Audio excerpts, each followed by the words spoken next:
rin ang aabutin mo. Umalis ka na! Ayoko na makikita pagbumukha mo kahit kailan. Hayop ka! Lane, anong nararamdaman mo? May masakit ba sa'yo? Nung makita kong natalo mo siya, nawala lahat ng sakit na natanggap ko sa kanya. Salamat, Manuel. Walang anuman. Halika sa ospital. Okay lang ako. Wala namang masakit sa akin eh. Uuwi na ako. Ihatid na kita. Salamat.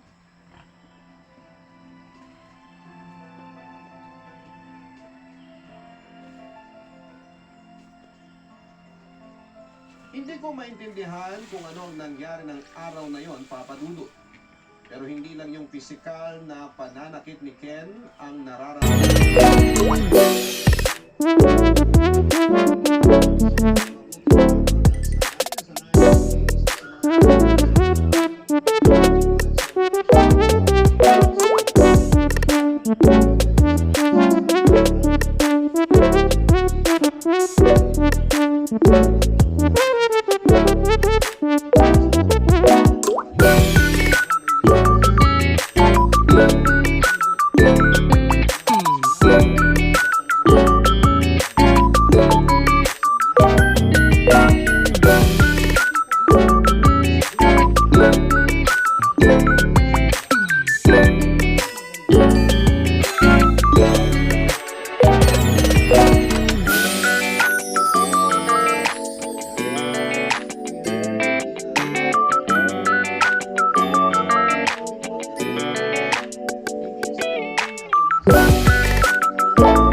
50% discount. Abusado ka na. Malaki din maihingi natin na discount. Kaklase ko nung high school ang may-ari nito eh. Tara na sa loob.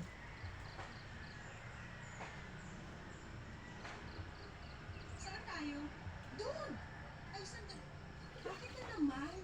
Lane, Lipat na lang tayo. hindi. Sandali at susugurin ko yung taksil na yan. Hayaan mo na, lipat na lang tayo. Sino ba yun?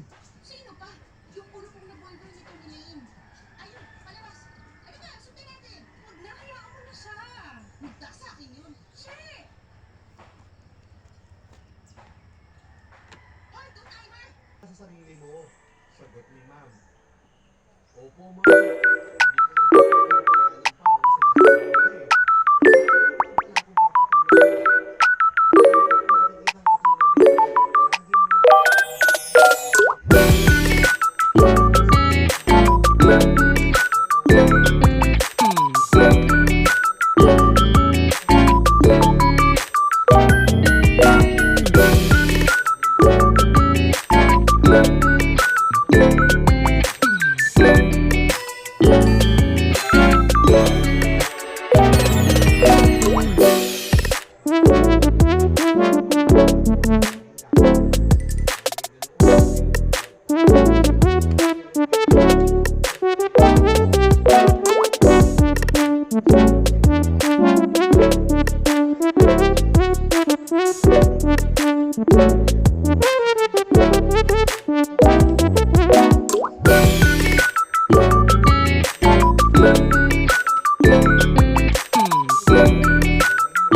Nakikita ang din ang asawa ko. Tinulungan niya ako mag-aral. Kaya kahit may edad na ako, nagpatuloy pa rin ako. Hindi niya ako nang napagmuma ang damit ng kanyang anak.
video. Please like and subscribe and follow. Much love from Little Yas to each of you. Content creator.